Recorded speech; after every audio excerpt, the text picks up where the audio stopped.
মা বোনেরা মাসিক অবস্থায় ভুলেও এই 5টি খাবার খাবেন না।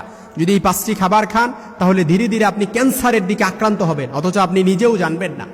মা বোনদের জন্য পিরিয়ড হওয়া, মেনস্ট্রুয়েশনাল পিরিয়ড, এটা একেবারে স্বাভাবিক অবস্থা। আর এটা হচ্ছে যালিকা হুকমুল্লাহু ইয়াহকুমু বাইনাকুম, আর এটাই হচ্ছে আল্লাহ তাআলার বিধান। আল্লাহ তাআলা আমাদের জন্য এটা ফয়সালা করে দিয়েছেন। এজন্য মা বোনদের যে পিরিয়ড হয়, মেনস্ট্রুয়েশনাল পিরিয়ড, আমার মায়ের হয়, আমার বোনের হয়, আপনার মায়ের হয়, আপনার বোনের হয়, অনেকে লজ্জায় এগুলো বলতে যায় না, জানতে চায় না, অথচ এটা আল্লাহর বিধান। এটা লজ্জাকর কোনো বিষয় না, এটা একেবারে স্বাভাবিক বিষয়। রাসূলের মাধ্যমে আল্লাহ তাআলা বললেন, ওয়ায়াসআলুনাকা আনিল মাহিদি কুল হুয়া আযা। হে রাসূল, লোকেরা যখন আপনাকে হায়াত সম্পর্কে জিজ্ঞেস করে, আপনি বলে দেন এটা খুব কষ্টকর বিষয়। এই জন্য যে মা বোনরা হায়েজ অবস্থায় মেনস্ট্রুয়েশনাল পিরিয়ড হয় না, বুঝতে হবে ওই মা বোন অসুস্থ। ওই মা বোনকে সুস্থ করার জন্য হসপিটালে দৌড়াদৌড়ি করা হয়, অথচ যার হায়েজ হয় তার এটা হচ্ছে একটা সুস্থতার লক্ষণ। এই জন্য যে মা বোনদের, যে ছোট ছোট বোন আছে যারা নতুনভাবে মাসিক হয়, যাদের বড় বোন থাকলে আপনি আপনার ছোট বোনকে বলেন এই বিষয়গুলো খেয়াল করার জন্য, এই বিষয়গুলো বুঝান। যারা মা আছেন, আপনি আপনার মেয়েকে এই পিরিয়ড সম্পর্কে তাদেরকে ভালো করে জ্ঞান দেন। এই জন্য যখন কোনো মা বোনদের মাসিক অবস্থায় যখন শুরু হয়ে যাবে, প্রত্যেক মাসে চন্দ্র মাসে যখন মাসিক শুরু হয়ে যায়, তাদের তখন এই 5টি খাবার ভুলেও খাওয়া যাবে না, যেটা মেডিকেল সায়েন্স প্রুভড করেছে, প্রমাণ করেছে।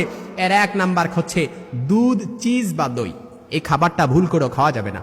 দুধ, চিজ বা দই, এটা যদি আপনি খান তাহলে এটার মধ্যে এরকম কোনো অ্যাসিড রয়েছে, হরমোন রয়েছে, যেটা আপনাকে মারাত্মক লেভেলের আপনার ওপরে প্রভাব ফেলতে পারে এবং ধীরে ধীরে আপনাকে ক্যান্সারের দিকে ধাবিত করতে পারে। মেডিকেল সায়েন্স প্রুভড করেছে। 2 নাম্বার যে খাবারটি মাসিক অবস্থায় আমার মা বোনরা খেতে পারবে না, সেটা হচ্ছে জাঙ্ক ফুড। জাঙ্ক ফুড এটা এমনিতেই শরীরের পক্ষে ভালো নয়, কিন্তু মাসিকের সময় যদি এই জাঙ্ক ফুড খাওয়া হয়, এটা তো আরো বিপদ ডেকে আনবে, আরো মারাত্মক লেভেলের বিপদ ডেকে আনবে। 3 নাম্বার, মাসিক অবস্থায় মা বোনরা যে খাবারটি খাবে না, সেটা হচ্ছে তারা কোল্ড ড্রিঙ্কস, ঠান্ডা ড্রিঙ্কস, সফট ড্রিঙ্কস, এটা ফ্রিজের কোনো ড্রিঙ্কস তারা মাসিক অবস্থায় খেতে পারবে না। আর এই মাসিক অবস্থায় খাবারটা খাওয়ার ফলে আপনি দেখবেন 5-10 বছর পরে মারাত্মক লেভেলের ক্যান্সারে আপনি আক্রান্ত হয়ে গেছেন। মাসিক অবস্থায় আপনি যদি এই খাবারটা আপনি বেছে না খান, তাহলে এটা আপনাকে অবশ্যই 5-10 বছর পরে এটা আপনাকে ভুগতে হবে। এজন্য আমাদেরকে এটা অবশ্যই মেনে চলতে হবে।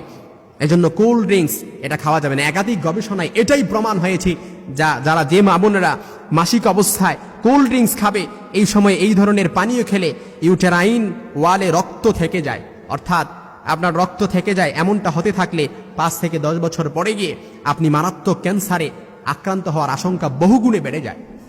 এজন্য 4 নাম্বার যে খাবারটা আপনি মাসিক অবস্থায় খাওয়া যাবে না, সেটা হচ্ছে শশা। এই শশা খাওয়ার ফলে আপনার দেখা যায় যে শশা খাওয়ার ফলে নানা ধরনের সমস্যা হওয়ার আশঙ্কা তখন বেড়ে যায়। শশায় উপস্থিত কিছু উপাদান এ সময় শরীরের উপর খারাপ প্রভাব ফেলে। এজন্য পিরিয়ড থাকা অবস্থায় আপনি ভুল করেও শশা খাবেন না।